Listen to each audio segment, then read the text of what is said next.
Continuamos con la parte número 2 del principio psicológico antropológico. En esta ocasión analizaremos tres conceptos: utilitarismo, relativismo y determinismo. Veamos entonces en qué consisten estos conceptos muy utilizados en los diferentes sistemas de la ética. El utilitarismo moral. Hay un debate acerca de quién es el padre del utilitarismo. Normalmente se reconoce a John Stuart Mill, filósofo, como el padre. Sin embargo, debería, y bajo la consideración de Aranguren también, debería ser considerado Jeremy Bentham el padre del utilitarismo, debido a que él en el año 1780 escribe este libro llamado Introducción a los principios de la moral y la legislación, donde habla acerca de esta doctrina, ¿verdad? De manera implícita, él creía que se podía hacer un cálculo casi matemático entre satisfacción y sufrimiento para determinar el valor moral de los actos. Era un hombre obviamente de razón y entendimiento antes que de corazón y sentimiento, por lo cual él creía que había posibilidad de hacer una especie de matemática para valorar el juicio moral. A esta postura pues se le va a llamar la postura del hedonismo psicológico, porque estamos midiendo el tema de orientar los actos por la evitación del dolor y el acercamiento a lo placentero o aquello que es agradable. John Stuart Mill, por el año 1806, vemos que es posterior, ¿verdad? Pensador, economista y político inglés, también considerado filósofo, ¿verdad? Reconocido como el padre del utilitarismo porque él es quien va a sistematizar y va a nombrar prácticamente a este pensamiento utilitarista, ¿verdad? El tema del utilitarismo pues aparece en una obra de 1863 y se define de la siguiente manera: es una doctrina ética que considera que la finalidad de la acción humana, es decir, la felicidad, está vinculada a la realización de actos útiles o de acciones útiles. El placer intelectual pues está antes que los placeres físicos. Hay que lograr la mayor felicidad para el mayor número de personas, es el postulado de la doctrina utilitarista. Nuestras acciones influyen sobre otros, viene de la teleología, y la felicidad de otros es tan importante como la mía. Se deben calcular las consecuencias de toda acción, malas y buenas. Si lo bueno supera lo malo, entonces la acción se puede definir como moral. Respuesta ante la ambigüedad de criterios sobre lo que es la felicidad, pues no se trata de contribuir a la felicidad de cada uno, sino de asegurarse de no intervenir en la libertad de los demás. Y aquí coloco una caricatura donde aparecen tres filósofos. El primero es Aristóteles, que dice que la felicidad la da la virtud, mientras que el siguiente es Emmanuel Kant, que cree que la felicidad se alcanza en el cumplimiento del deber. Y está John Stuart Mill, que dice que la felicidad se alcanza quizá con la búsqueda de lo útil, ¿verdad? Y se coloca como una duda ahí, ¿verdad? Tipos de utilitarismos. Tenemos tres tipos de utilitarismos. El utilitarismo negativo es el primer tipo y se define como evitar la mayor cantidad de dolor o daño para el mayor número de personas. A veces es necesario hacer lo que se debe hacer, aunque sea malo si genera bienes mayores. Sin embargo, cuando analizamos los hechos, la guerra mundial, por ejemplo, pues se pone en peligro el sistema que defiende la dignidad humana, ¿verdad? Y obviamente el caso de la eutanasia es otro ejemplo donde a veces se toma esta decisión dura de desconectar a un paciente o de evitarle un proceso terapéutico doloroso, y es una forma de verlo. Eh, Obviamente se pone también en peligro el principio de dignidad humana. Segundo tipo de utilitarismo, utilitarismo de acto. Plantea que el mejor acto es aquel que conlleva la mayor o la máxima utilidad. Cada vez que se actúa ha de recurrirse al juicio personal para determinar qué acción concreta producirá el mayor excedente de felicidad sobre la infelicidad. En este caso, imaginen el procedimiento médico versus los medicamentos o versus los medicamentos alternativos. ¿Cuál de las tres produce la mayor felicidad? Es el punto que hay que analizar, ¿verdad? Hay gente que obviamente prefiere la medicina natural. Hay gente que prefiere, antes de someterse a un procedimiento quirúrgico, empezar con los medicamentos. Y hay quienes van directo al grano, ¿verdad? Si el problema se soluciona con la cirugía, van directamente a ello. Cada quien toma una decisión diferente y dependerá obviamente de esa felicidad o el acceso más rápido al objetivo que queremos plantearnos. La gente que, por ejemplo, se somete a cirugías, uno se hace la pregunta, ¿no habría sido más fácil aceptarse que someterse a una cirugía estética? ¿No habría sido más fácil reconocer que uno vale, aunque no tenga lo que la apariencia a veces exige en la vida de la moda, ¿verdad? Entonces, en este caso, tenemos una condición importante en la vida humana, aprender a tomar buenas decisiones, porque a veces caemos también en el problema de minusvalorar nuestra realidad y pretender vivir una realidad diferente que al final ni siquiera esa realidad nos satisface. ¿Cuánta gente no se ha hecho modificaciones faciales, cirugías estéticas, para supuestamente corregir aquellas cosas que no les gustaba? Y al final terminan siendo prácticamente un monstruo modificado completamente a partir de cirugías. Entonces es importante cuando hagamos este juicio basado en la mayor felicidad, no irnos con aquello que aparentemente da felicidad inmediata, sino aprender a tomar la mejor decisión a largo plazo, ¿verdad? Número 3, el utilitarismo de las normas. En este caso, propone que el mejor acto es aquel que forma parte de una norma que proporciona más utilidad. Entonces aquí el problema eh, reside en el definir cuáles de las normas que socialmente se determinan, cuáles son las más útiles, cuáles son las que realmente importan, porque ya hemos visto sistemas morales donde se establecen normas que son básicamente una expresión nada más rubricista, leguleya, donde no se cumple el principio de justicia. Entonces ahí hay que ponerle mucha atención a qué tipo de código de normas estoy siguiendo.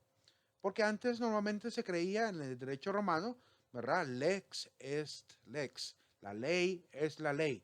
O como dice otro principio también del derecho, dura lex, sed lex. Dura es la ley, pero así es la ley, ¿verdad? No podemos simplemente caer en una ceguera creyendo que solamente porque es una ley va a cumplir el principio de justicia. Y este hecho lo había ya comentado anteriormente Charles Henry de Rubro, el barón de Montesquieu, en la frase que dice, una cosa no es justa por el hecho de ser ley, debe ser ley porque es justa. Si la ley no cumple el principio de justicia, no puede ser una ley importante y mucho menos útil. El siguiente tema es el relativismo moral. Me gustó esta caricatura. Solo las personas simplonas creen en una moral absoluta. Y una persona simplona le dice, tiene razón, ¿verdad? Prácticamente está aceptando que lo que el hombre está diciendo es una moral también absoluta. Esa es la contradicción del relativismo moral. Niega que existen verdades absolutas, ¿verdad? Y al negar que existen verdades absolutas, estaría diciendo una absoluta verdad.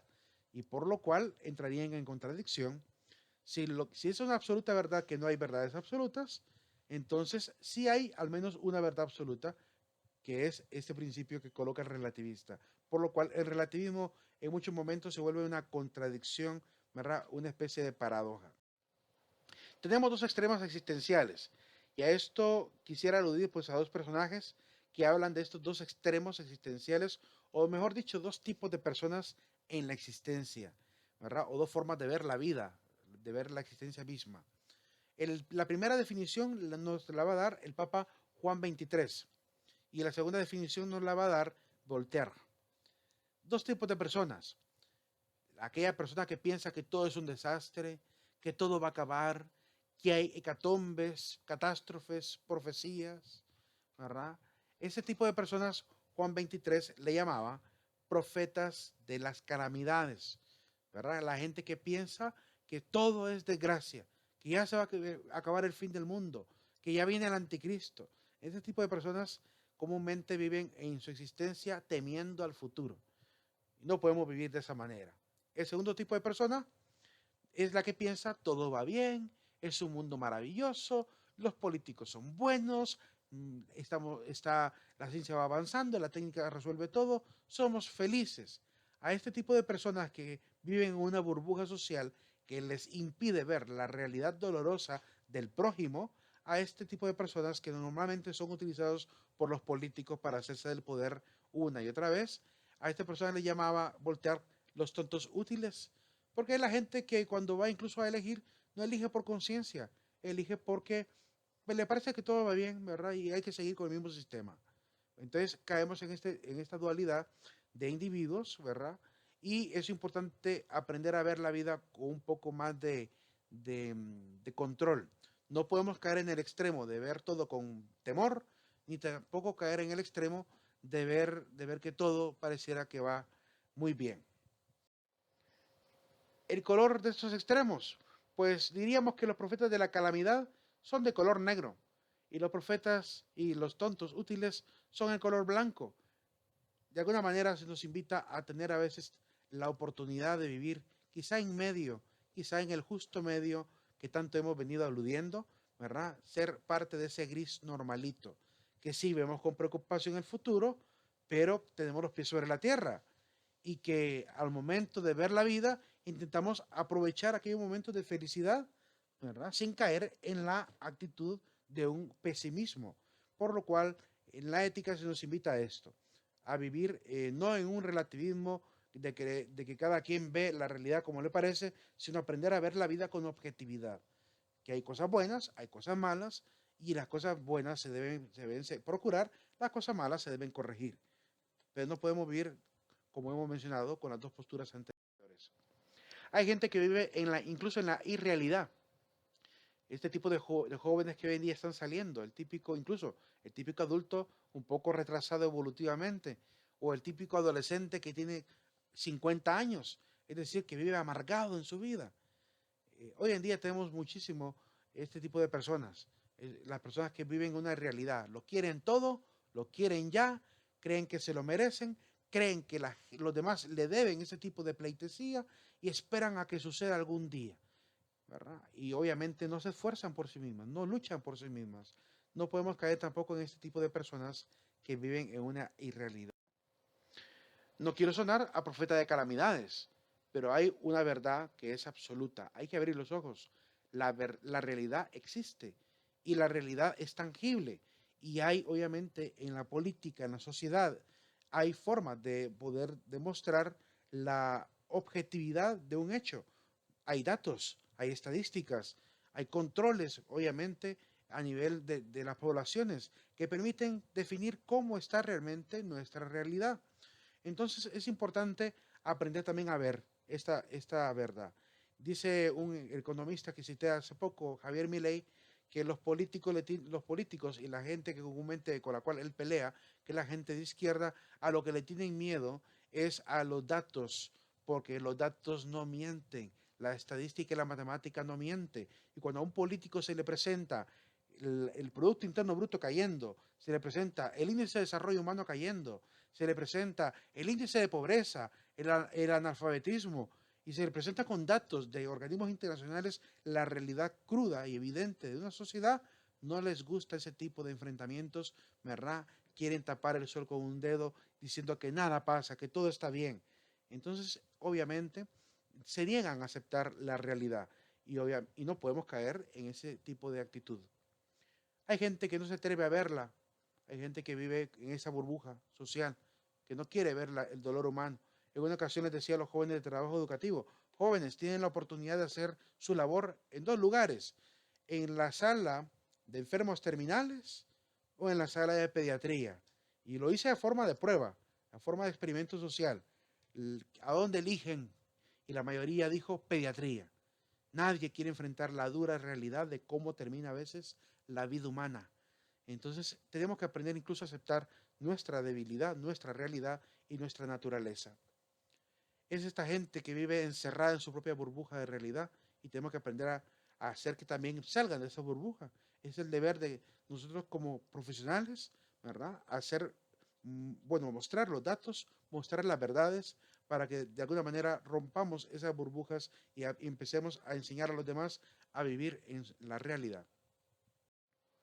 El relativismo tiene tres dimensiones.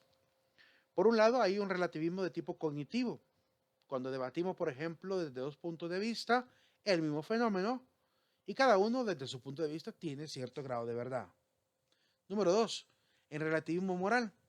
En este caso, yo coloqué esta imagen que alude a esta famosa serie de anime que se origina en el manga Death Note, donde normalmente aparecen dos chicos muy inteligentes, muy dotados, y a uno se le entrega el poder de quitarle la vida a otros a través de un cuadernito. Supongo que algunos de ustedes vieron la famosa película que sacaron en Netflix. Lamentable película porque en realidad arruinó completamente la adaptación. Pero existe obviamente la serie animada que les recomendaría, si la pudieran ver, la vieran, porque vale la pena meterse en la mente del joven Light Yagami, que es el chico que acepta este poder de quitar la vida a la gente que él considera malvada, y él intenta ser una especie de dios de la muerte, ¿verdad? Y a pesar de haber sido un joven muy moralista, hijo de un policía, jefe de policía, a pesar de toda la formación que tiene en el hogar y de haber sido impecable en sus notas, empieza a resquebrajar su moral y empieza a romper su moral y empieza a ver la vida con este relativismo, ¿verdad? Que poco a poco va apareciendo. Es la gente que comúnmente dice, no existe el bien o el mal, solo existe el poder. Y número 3, el relativismo cultural, del cual vamos a hablar muy pronto. Esta idea donde aparecen ciertas doctrinas, ideologías que dominan la conciencia de algunas personas, les hacen cambiar completamente la visión de la realidad y terminan obviamente cayendo en una especie de relativismo cultural, ¿verdad? Donde están completamente engañados o quizá han perdido, como digo, toda la objetividad que la ciencia misma puede dar. Hablemos un poquito más de cada una de estas tres eh, dimensiones del relativismo. El relativismo cognitivo, las incoherencias del relativismo. Dice la gente, no hay verdades absolutas. Alguien dice, ¿eso es totalmente cierto? Absolutamente. Entonces ahí hay una contradicción, como venía diciendo. En este caso, el relativismo cognitivo niega la verdad absoluta. Al no existir, no vale la pena buscarla. Y afirma que no existiendo la verdad, existen infinitas verdades. Mi verdad, tu verdad, y que cada uno tiene derecho a mantener su propia verdad. El relativismo moral, por otro lado, cree que el bien no existe. Todos somos malos. Y por tanto, entonces está lícito todo. Existe para ti, lo que es malo para ti, es bueno para mí y viceversa. ¿Verdad? Puede que para mí no sea bueno lo que para ti es bueno. Como hemos caído con esta sociedad global, donde en unos países se considera que el aborto sí es un delito y en otros países no. Así que no vale la pena para muchos buscar una norma moral porque es antidemocrático establecer normas morales, creen algunos. Es quitarle la libertad al individuo, ¿verdad? Sin embargo, es un error tremendo porque ya hemos visto que la moral no es un tema solamente de subjetividades, también es un tema de hechos, de realidades y de definiciones de juicio moral que podemos en colectividad definir. Es una negación, por tanto, de la verdad objetiva y un imperio de las verdades subjetivas. Todo es relativo. Ah, pero si me quieres robar, pues lo mío es lo mío. Es decir, ahí ya no hay relatividad. Que cada quien robe si quiere, pero si me robas a mí, ahí no acepto yo, ¿verdad? Ese tipo de actitud, ¿verdad? Donde se permite todo este tipo de situaciones inmorales, y ya pareciera que no existe ninguna autoridad a la cual obedecer. El relativismo cultural. Es cierto que la cultura es importante y es importante sostener la diversidad, pero hemos caído en el absurdo de considerar de que el capricho particular de cada individuo tiene que formar parte de este fenómeno cultural. Obviamente, si todo un grupo de sociedad llegase a definir un fenómeno como algo cultural y no es dañino para la dignidad humana, ni tampoco resquebraja o transforma la realidad y los hechos, entonces puede ser válido. De lo contrario, se vuelve una mitología, se vuelve se vuelve un tabú, se vuelve una superstición, se vuelve ¿cómo le llaman? Uh, una visión errónea de la realidad. El término, no recuerdo cómo se traduciría, misconception, ¿verdad? Una definición errónea, un concepto erróneo de la realidad. Y eso es lo que sucede a veces con el relativismo cultural. Ninguna cultura es mejor que otra, comienzan diciendo. Por tanto, todas las culturas, ¿verdad?, pueden ser muy válidas, y es cierto, todas las culturas pueden ser muy válidas, y hay quienes incluso dicen, bueno, si todas las culturas pueden ser válidas, entonces yo me voy a dedicar a buscar aquella cultura que considero la más ideal. Entonces empieza uno a negar también la propia originalidad a la cual uno ha pertenecido, es decir, lo que hemos aprendido socialmente en la familia, en el hogar, en la comunidad, empezamos a negarlo y empezamos más bien a generar cambios bruscos en la cultura, todo porque ando buscando esa cultura ideal. Por ese relativismo se retornan a las culturas superadas incluso, aquellas que ya habían quedado en el pasado porque obviamente no superaron la prueba de los hechos, no superaron la prueba de la objetividad. Todos sabemos muy bien lo que pasaba con las culturas mesoamericanas. Todas ellas vivían en una mitología. Obviamente, parte de su legado está en algunos escritos, como el Popol Vuh, el Rabinal Achí, el Chilam Balam, que son obras que hablan un poco acerca de esta visión y cosmogonía que tenían las antiguas culturas. Y sabemos que era una visión errónea, por lo cual se maneja como una literatura interesante, pero no puede ni deberíamos volver a retomar esa cultura como si fuera la cultura más idónea, porque ya definimos que es un mito, ya definimos que es una doctrina irreal, pero surge de pronto el indigenismo, que es esta actitud de volver a los principios antiguos, ¿verdad? De volver a la visión, a la cosmogonía antigua. Entonces ahí aparecen un montón de políticos utilizando el indigenismo como parte de su populismo y empiezan a nombrar términos que se ocupaban en las culturas antiguas para sentirse identificados con el pueblo. Pero no es más que una jugada del populismo de estos políticos que quieren agarrar masas y mover masas. Entonces empiezan a utilizar, por ejemplo, las frases de volver a la Pachamama, ¿verdad? La madre tierra, que hoy ya se volvió una frase muy común. El retorno a las culturas pasadas, las vestimentas incluso, incluso fabricar un nuevo sincretismo religioso. Hemos visto, por ejemplo, cómo el presidente Andrés Manuel López Obrador en México, en un momento está en una misa y en otro momento está viviendo un ritual que ya está demostrado que es ineficaz, que es contra toda ciencia. Es cierto, es parte de su diplomacia respetar la expresión cultural, pero el problema es cuando pretendemos hacer de esto una nueva cultura o una neocultura, en todo caso, un renacimiento de culturas superadas. El deterioro de la ley es al grado de proponer más bien la ley como algo inmoral, ¿verdad? El hecho de decir que las leyes están para robarle la libertad al ser humano. Entonces hemos caído en ese grado de relativismo tremendo. Ya tenemos que la diversidad cultural pues sigue siendo utilizada para malos fines, en este caso para robarle la identidad del pueblo y simular, ¿verdad? Ser parte del pueblo, como a veces se ha visto en algunos presidentes. Y este relativismo está experimentando pues un cambio tremendo. Antes era un simple hecho de tolerancia, pero hoy se está volviendo un tema de dictadura, como el caso del feminismo, con el feminismo radical. Al inicio el feminismo de la primera, segunda y tercera hora era adquirir derechos equitativos como los del hombre y romper obviamente el paradigma del machismo. Se estaba logrando, se sigue logrando, pero hoy no, hoy en día sale un feminismo radical prácticamente a buscar destruir al hombre, ¿verdad? Ahí aparecen un montón de grupos en Facebook, por ejemplo, he visto algunos grupos que incluso le enseñan a las mujeres el principio de que ya no hay que perseguir a hombres, sino que hay que lesbianizarse. Eso están enseñando en el feminismo radical. Si todas las mujeres se lesbianizaran, lo que pasaría es una extinción de la especie, simple y sencillo.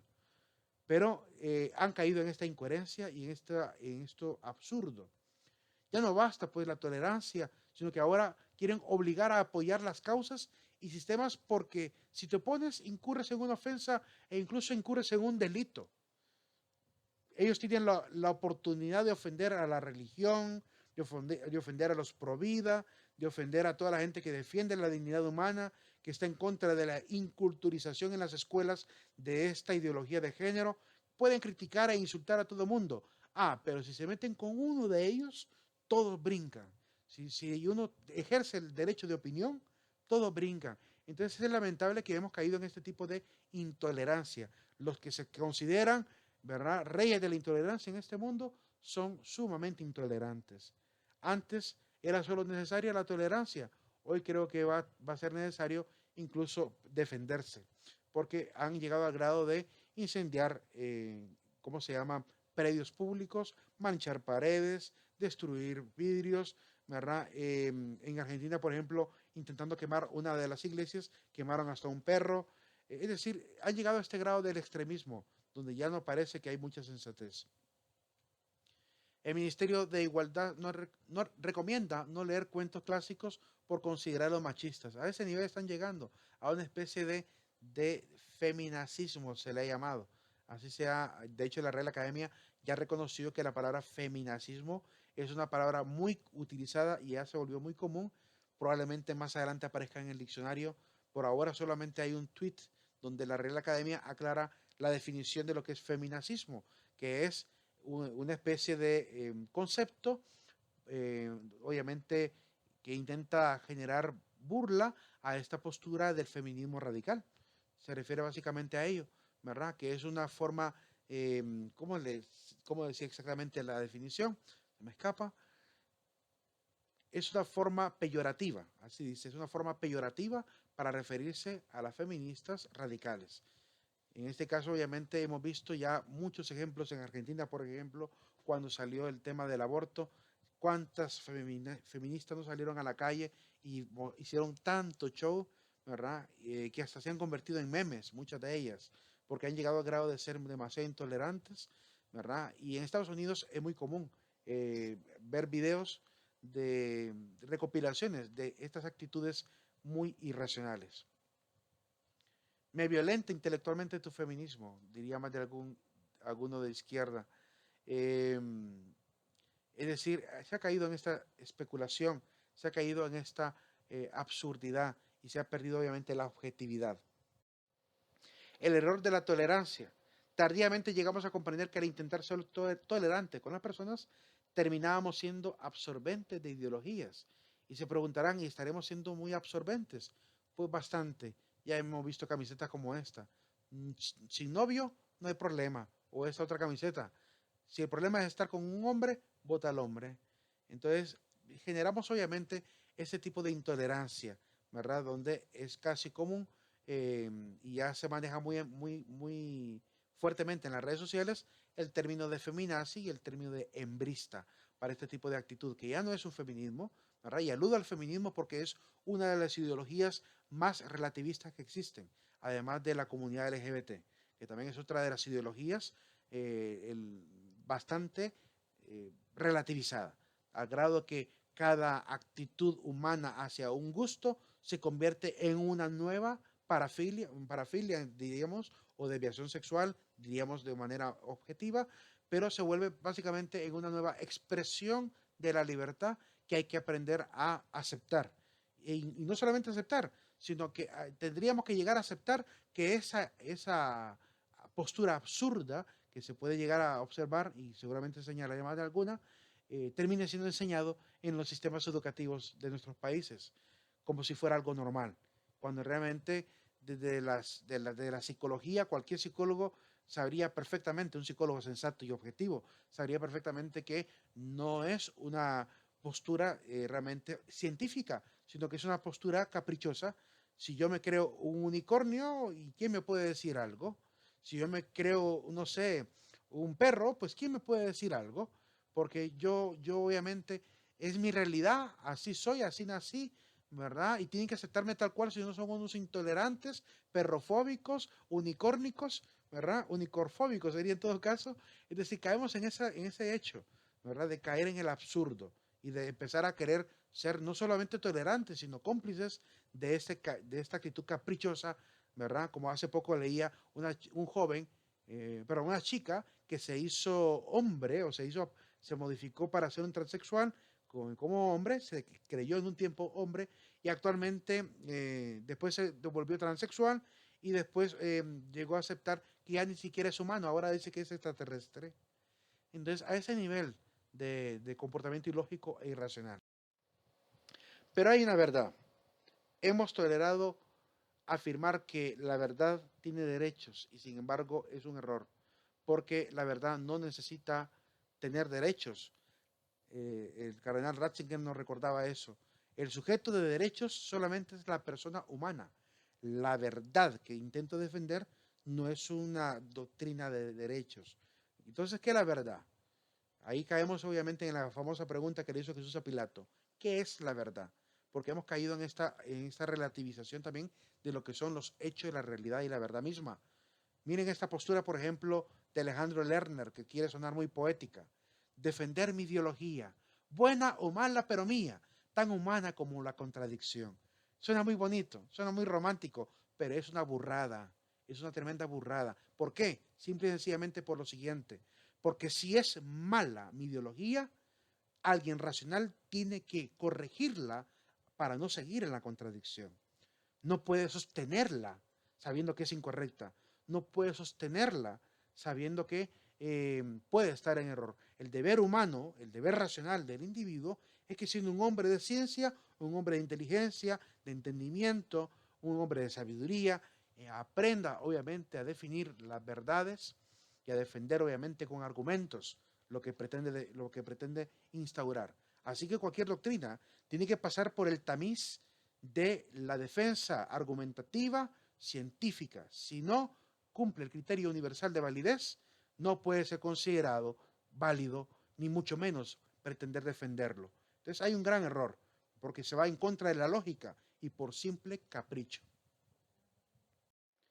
Entonces, ante esta diversidad de opiniones, decimos que la verdad no necesita de derechos, la verdad solo necesita pruebas lógicas, ¿verdad? Argumentos válidos, pruebas científicas, de tal manera que no caigamos en este relativismo. Decía San Agustín que la verdad no se impone sino por fuerza de la verdad misma.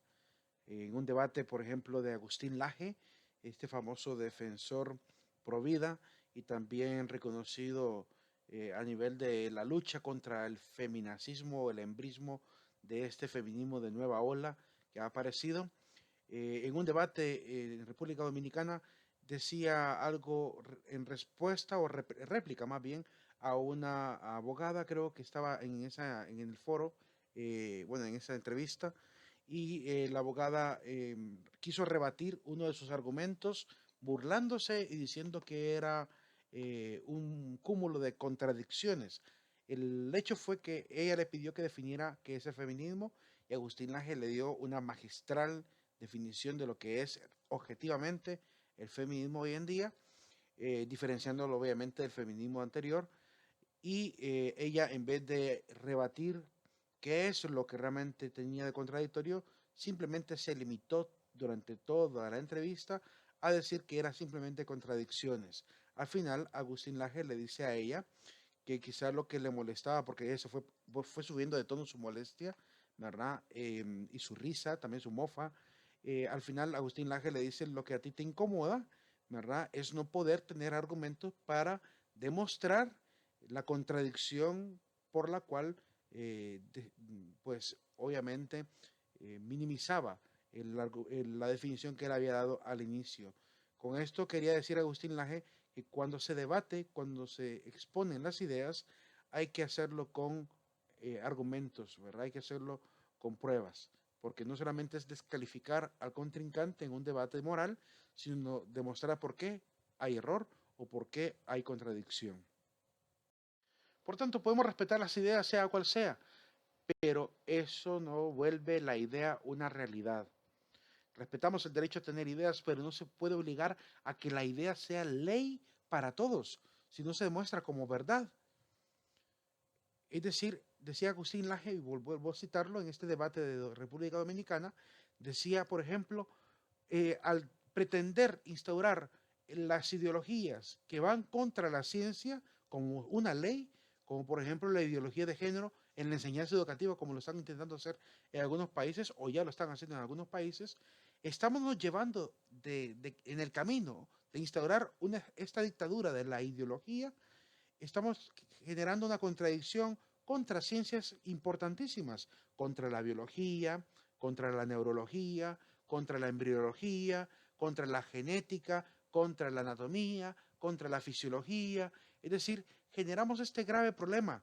Entonces, la ciencia y el trabajo que ha hecho hasta ahora para definir que hay dos sexos, hombre y mujer, y que por tanto las ideologías de género son un capricho personal donde cada quien se concibe como quiera y por tanto es una actitud subjetiva y obviamente lo subjetivo no puede pasar a ser una ley para todos los ciudadanos porque tiene que tener obviamente el criterio universal de validez y si no lo tiene no es posible volvérselo una ley. Desde ahí se vuelve incoherente, ¿verdad? El tema de la ideología de género. O, por ejemplo, en el tema de la religión y el ateísmo. Creer que ser ateo te hace más inteligente es como creer que ser religioso te hace mejor persona. Hay gente que cree que por ser ateo, ¿verdad? Es un hombre de ciencia, un hombre de conocimientos y pretende hacer creer que los religiosos entonces somos los ignorantes, solo por tener una fe religiosa. Entonces, en este caso hay una contradicción porque la misma jugada podría aplicarle el religioso a él. Yo podría decir que el ateo, ¿verdad? No es mejor persona porque no está en la religión. Por tanto, el ateo siempre va a ser malvado. Yo podría perfectamente jugarles la misma falacia. Entonces no podemos caer en ese tipo de relativismos, ¿verdad? Hay ateos que son buenos, hay ateos que son malos, hay ateos que son inteligentes, hay ateos que no son tan inteligentes, hay creyentes que son inteligentes, creyentes que no son tan inteligentes, como creyentes que son buenos y creyentes que no son tan buenos. Es decir, no depende del ser ateo o del ser creyente, ¿verdad? Estos dos elementos de la inteligencia y de la moral. No depende de ello, ¿verdad? Sino depende simplemente de la eticidad, de la madurez. ¿Verdad? No depende de una ideología, no depende de una doctrina, depende de la madurez personal, de la inteligencia emocional adquirida, que es importante obviamente adquirirla durante todo el resto de la vida, ¿verdad? A través del trabajo personal, de cultivarnos en la ciencia, en las virtudes, en los hábitos, y eso nos hace buenas personas, eso nos hace inteligentes. Nada que ver con el ateísmo o la religión. O el Graham Greene decía, intento comprender la verdad aunque esto comprometa mi ideología. Y ese es el principal problema, que no queremos comprometer nuestras ideologías, el capricho humano, el egoísmo humano, ese egocentrismo de creer que siempre tengo la verdad. Eso imposibilita, obviamente, el adquirir esta actitud de tener criterio de madurez, de tal forma que pongo por encima de mi capricho la objetividad, pongo por encima de mis ideas personales y mejor las subordino a la generalidad, a la universalidad. En este caso puede ser expresado en el recto derecho y su justicia o en la recta ciencia. Por lo cual hay que abrir obviamente este horizonte, hay que romper esta nueva burbuja que está saliendo, donde está encapsulando a la gente en una irrealidad, donde creen realmente que su capricho, su forma de autopercibirse es la realidad y pretenden no solamente que se le reconozca como tal, ¿verdad? Hay alguien, por ejemplo, que demandó a una persona porque le dijo señor y andaba obviamente como transexual. Era un transexual, evidentemente se le veía que era un hombre transexual y alguien le dijo, disculpe señor, y solo por eso quiso demandarlo. Lo quiso demandar solo por decirle señor. Y entonces ahí viene un grave problema. Si mi criterio objetivo, mi observación, me hace ver un fenómeno como algo real, como algo evidente, ¿por qué tengo que cambiar la realidad al antojo del individuo? Si él no quiere que se le llame señor, pues debería cambiar completamente su apariencia de señor, porque es evidente que a muchos transexuales y travestis no les queda bien la transformación. Y entonces es fácil determinar si es un hombre o es una mujer, fácilmente, ¿verdad? Tendrían que llevar a la ciencia a un nivel de especialización tal, y de hecho ya lo están logrando, para convertir y transformar completamente hasta la voz de la persona. Pero no me pueden obligar a mí, que entiendo que objetivamente nacieron hombres, a creer que son mujeres. Si yo sé que son hombres, los trataré como hombres. Y no es un acto de irrespeto, es un acto de objetividad. Y tenemos que aprender a lidiar con eso. Si yo soy el caprichoso que cambio mi realidad a una realidad, pues como digo, según mi antojo, según mi gusto, según mi placer, tengo que lidiar con el hecho de que no a todo mundo le parecerá bien mi decisión. Así como cuando alguien decide, por ejemplo, no sé, ser borracho, tendrá que lidiar con el mundo entero que no le gusta a los borrachos. Como la gente que de repente decide, no sé, dejar de estudiar y mejor andar de vago en la calle. Tendrá que lidiar con toda la sociedad que sí trabaja, estudia y que obviamente ve con malos ojos a quien por decisión propia, aún teniendo las fuerzas y la juventud, decide no hacer algo productivo por su vida. Entonces, cuando hay una actitud personal e individual y subjetiva, tenemos obviamente que exigir, ¿verdad? Nada más que se nos respete, pero no podemos obligar a los demás, ¿verdad? A que crean la apariencia de lo que yo pretendo hacer creer. Y eso es parte de lo que tenemos que aprender en esta convivencia y en esta actitud de armonía social. Debe imperar la realidad, importante, porque lo que es real es verdadero. No basta tener ideas, tenemos que tener verdad y ética. El profesional no puede darse el lujo de andar con estas ideologías contradictorias. Al separar las ideas de la realidad, hemos generado ambigüedades morales. Y gravísimo, porque en esas ambigüedades morales, obviamente hay una moralidad entre comillas, yo tendría que haber puesto moralidades entre comillas, adaptadas al antojo singular y subjetivo de individuos y grupos. Imagínense, por ejemplo, esta chica de 20 años que se cree gato, ¿verdad? Y si hay más gente que aparezca con la misma, el mismo trastorno mental, porque es un trastorno evidentemente, es un ser humano que se cree gato, por tanto, si aparece un montón de gente, supongamos 500,000 personas que se crean también gatos, ¿qué va a pasar en el futuro? Van a tener que pedirle y exigirle a la ley entonces que se apruebe, ¿verdad?, la nueva especie transhumana o transanimal, ¿verdad? Entonces hemos caído en ese error. Miren, por ejemplo, este caso del hombre que se cree bebé. Han hecho muchos documentarios sobre él. 40 años el tipo, ¿verdad? Más de 40, quizás 50 años hoy en día. Y se cree bebé. Y ahí está la esposa consintiéndole el capricho, ¿verdad?, de vivir como un bebé. Y después quieren que uno no diga que es una actitud absurda. Obviamente es un comportamiento, se puede decir quizá, es un trastorno, obviamente, y como trastorno se puede respetar, así como respeto, por ejemplo, la esquizofrenia, como respeto también otros trastornos o cualquier otra psicopatología, cualquier otro tipo de neurosis. Si aceptan que es un trastorno, como trastorno se les tratará, pero no pueden hacer ni obligar a nadie a que los demás les crean bebés, les crean gatos, porque no son ni gatos ni bebés. Y eso desde cualquier objetividad se puede perfectamente deslucir, ¿verdad? Se puede demostrar. O este otro hombre, ¿verdad? Que ya llegando a la etapa adulta, convenció a sus padres de que lo aceptaran como la niña de la casa, ¿verdad? Y después dicen que realmente es normal, y si uno dice, pero si es un hombre vestido de mujer o vestido de niña, ¿verdad? Y si uno dice la realidad de lo que realmente está pasando, lo tratan a uno de incoherente, lo tratan a uno de intolerante, ¿verdad? Y eso obviamente es eso es realmente un acto de intolerancia. Decirme a mí intolerante por llamar a este hombre un hombre adulto vestido de niña es un acto de intolerancia, porque obviamente el que está en la objetividad siempre va a tener primacía sobre quien está en el error. Entonces hay que aprender a reinterpretar nuevamente la cultura, porque estamos cayendo en ese tipo de ambigüedades. La solución. Aranguren dice, pues tenemos que seguir haciendo semáforos universales.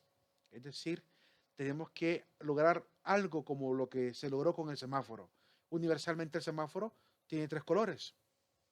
El rojo para parar, el amarillo para pensar o prevenir y el verde para actuar o moverse. Este semáforo en todas las partes del mundo es exactamente el mismo código.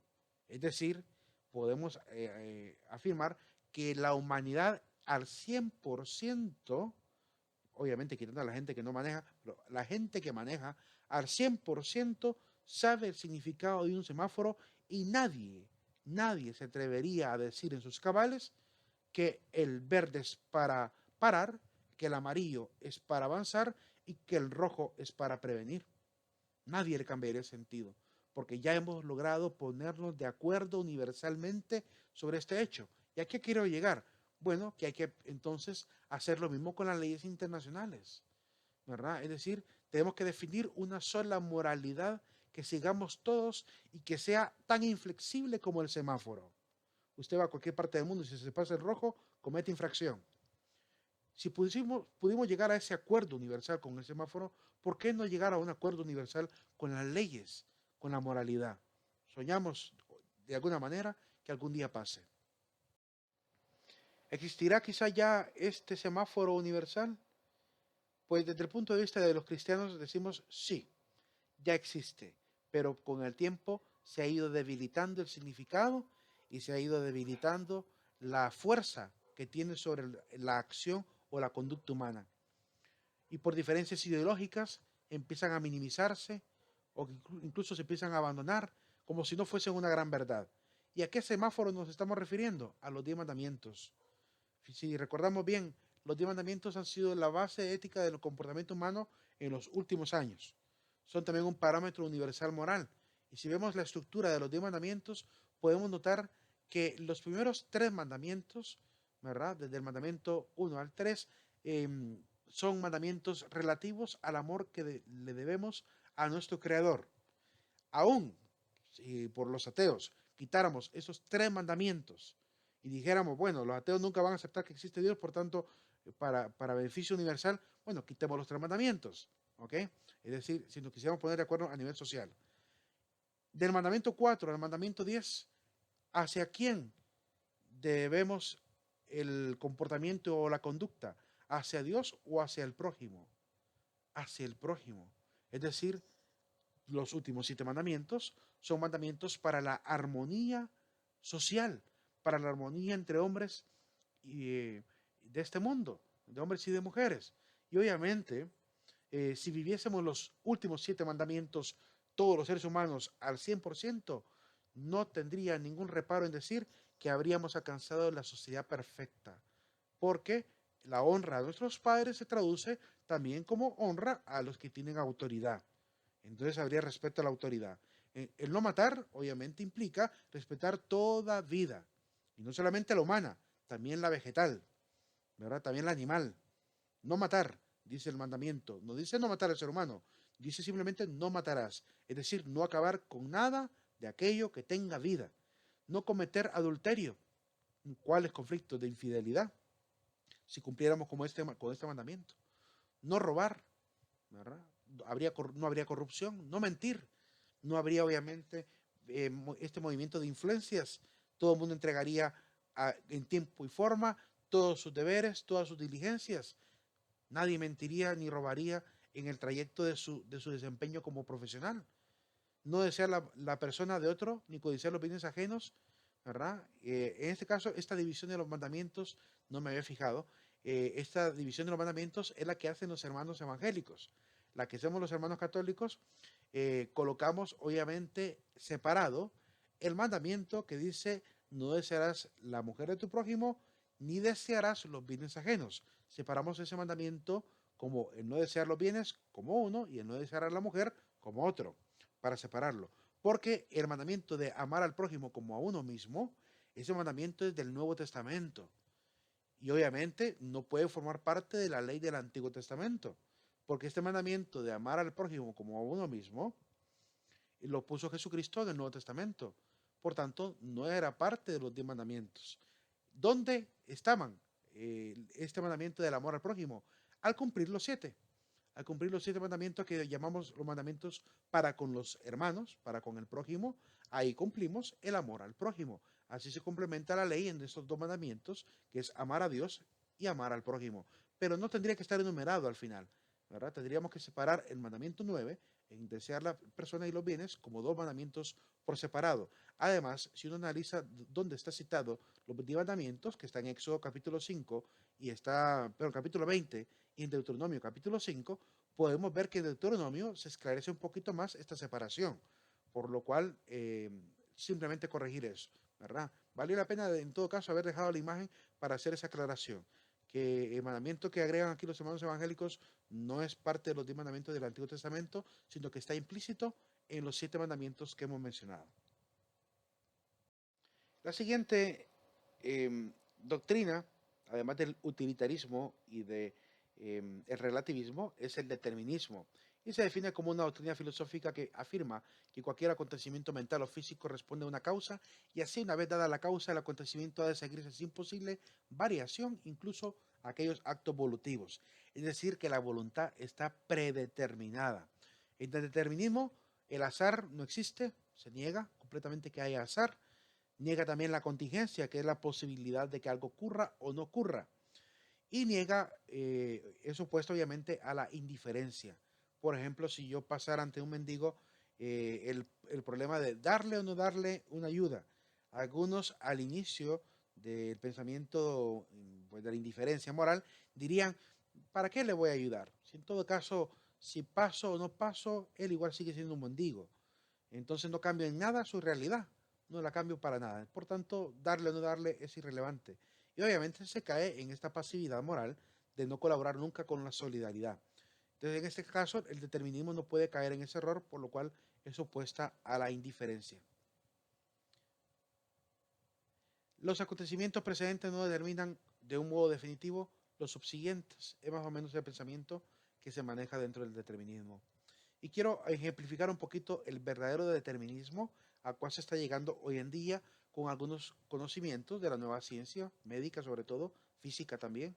Y voy a citar pues a un colega de la Universidad Católica de San Pedro Sula, que es el doctor Edwin Herrera, con el cual normalmente pasamos conversando en temas de política, en temas también de religión por ratos, y él pues tiene un blog donde habla un poquito del determinismo.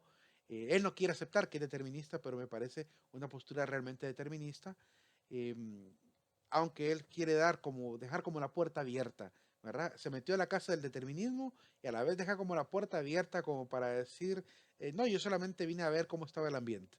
Entonces, van a ver que la postura de él es una postura determinista según esta definición que podemos ver y por tanto, pero es valioso ver también la definición que existe desde la ciencia sobre lo que significaría que no tengamos voluntad, es decir, pareciera que no tenemos voluntad, pareciera que no hay libre albedrío. Y es sobre ese elemento que intenta indagar el doctor Edwin a continuación. Y el libre albedrío, para algunos, como el doctor Edwin, afirman que el hombre está atado a un proceso ya planificado por el organismo. Desde la primera partícula original del ser humano venimos ya predeterminados. En nuestro ADN hay un código genético que ha determinado cómo serán todos los seres humanos. Es decir, cómo será el primer ser humano, cómo será el subsiguiente. A través de la herencia se va transmitiendo esta información. Y por tanto, lo que tú eres en gran medida procede de ese estado genético, bioquímico, orgánico de tu psicología, que depende obviamente del cerebro. En este caso quiero citar a este blog del doctor Edwin Herrera, donde él habla del tema la teoría del caos y el libre albedrío, en el blogspot de la Honduras Valiente, ¿verdad? En este blogspot, en el año 2011 escribió este artículo y me parece muy interesante que lo podamos leer para que realmente veamos qué sería un determinismo y qué alternativa nos deja.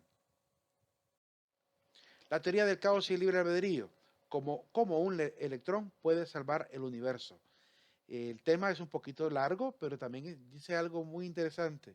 Él intenta aludir al efecto mariposa, intenta aludir a esta pues, enseñanza, se puede decir, al extremo de lo que sería la causa y el efecto, donde el aleteo de una simple mariposa, la causa, puede desencadenar una serie de eventos a largo plazo que pueden desembocar incluso en la formación de un huracán, ¿verdad? Y en este caso, la partícula inicial o un electrón dentro de la partícula inicial o dentro de un átomo simplemente puede ser el causante de salvar incluso todo el universo, dependiendo cómo se comporte. Y basada en esa visión acerca del universo, también si se aplica esto al cerebro, se hace la siguiente pregunta el doctor Edwin Herrera en el blog. ¿Existe realmente este libre albedrío? Y si existe, ¿dónde reside? ¿En qué lugar del neocórtex se encuentra la expresión de este libre albedrío llamado voluntad? La neurociencia nos dice que se anida en la llamada corteza prefrontal, ubicada en el extremo anterior del cerebro, la parte en color morado. y que se encuentra poco desarrollada en los niños y adolescentes. Quizá a eso se deba que su voluntad sea más débil. Esta es la estructura que domina por sobre los instintos y que planifica y decide, es decir, es la encargada de realizar las funciones ejecutivas del cerebro. Entonces, está queriéndonos ubicar dentro del conocimiento de su área, que es la medicina, eh, donde se encuentra el área de las decisiones, ¿verdad? Que es esta zona en color morado.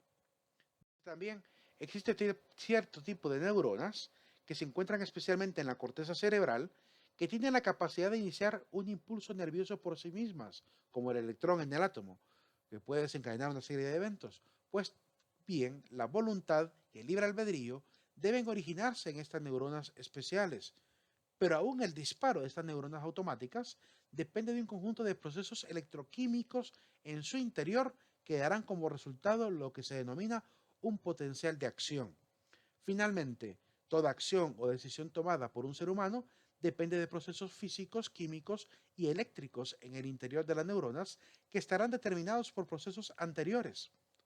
Al fin y al cabo, la voluntad y el libre albedrío son procesos deterministas, pero este determinismo se encuentra oculto dentro de la complejidad de las conexiones neuronales que da la impresión de libertad, de poder, de libre decisión.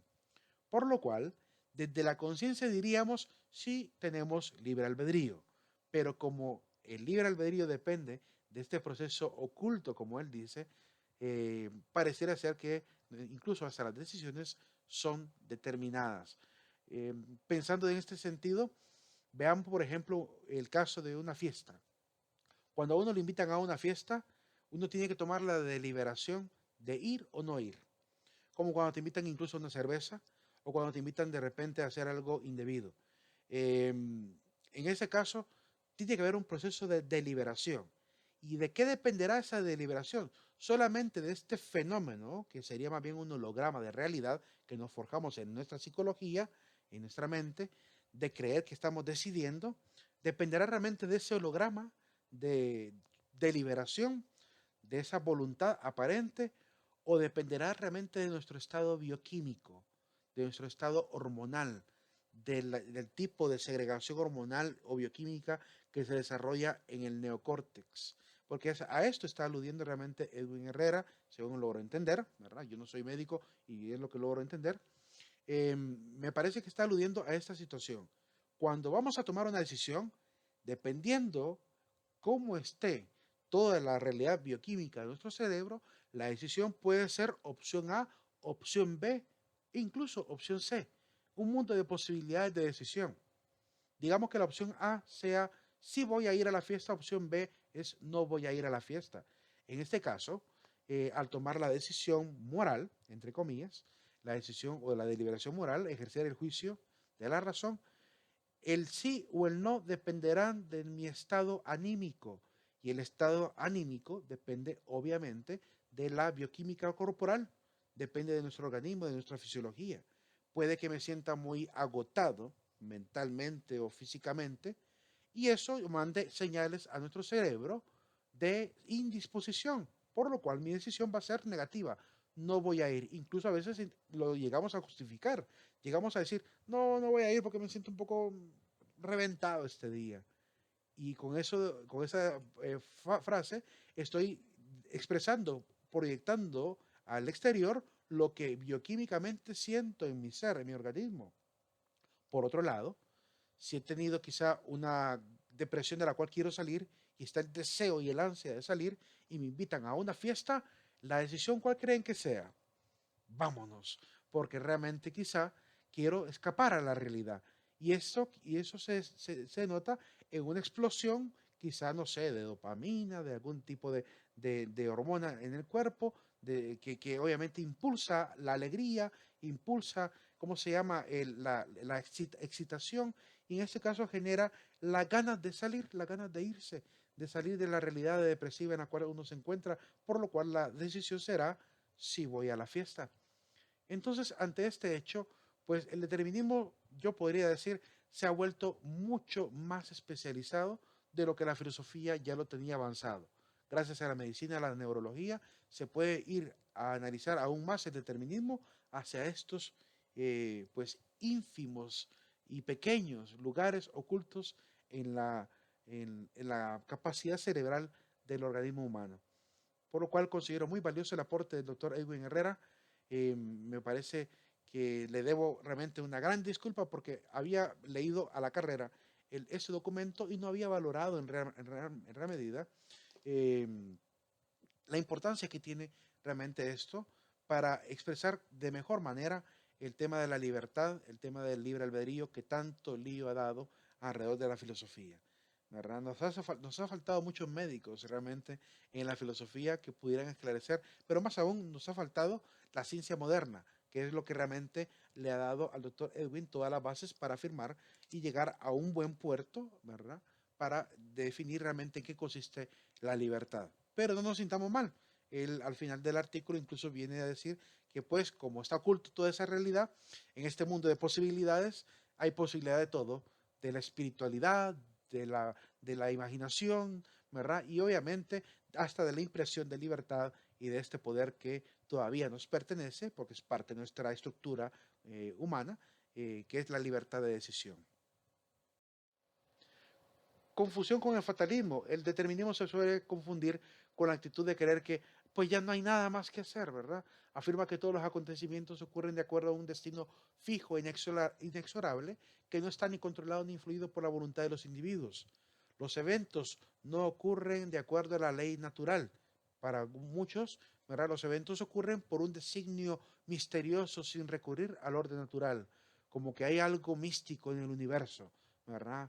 Y sobre todo la gente que está a veces no guiada por la religión, sino fanatizada por la religión, puede llegar a esta ideología del fatalismo muy fácilmente, de creer que ya todo es de gracia y por tanto vamos a terminar como estos profetas de la calamidad. El fatalismo es eso. El fatalismo es desconfiar completamente de la voluntad del individuo, haga lo que haga el hombre, siempre va a tener un fin ya programado, ¿verdad? Incluso la gente que habla de religión llega al grado de decir, hagas cosas buenas o hagas cosas malas, ya está definido en el juicio de Dios si vas al cielo o al infierno. Así que no nos preocupemos tanto porque ya sabemos a dónde vamos. Esa actitud obviamente es una actitud negligente, es una actitud que quita la responsabilidad sobre nuestros hombros y que obviamente nos llevaría a una pasividad en todo aquello que nos proponemos lograr, como por ejemplo, en el caso de la religión, vivir en santidad, en una lucha constante contra aquello que me aleja de Dios. Entonces el fatalismo es una actitud más que moral, es una actitud que yo diría desmoralizada, que nos lleva a este grado de decepción y que nos hace creer que realmente no hay forma ya de cambiar la realidad.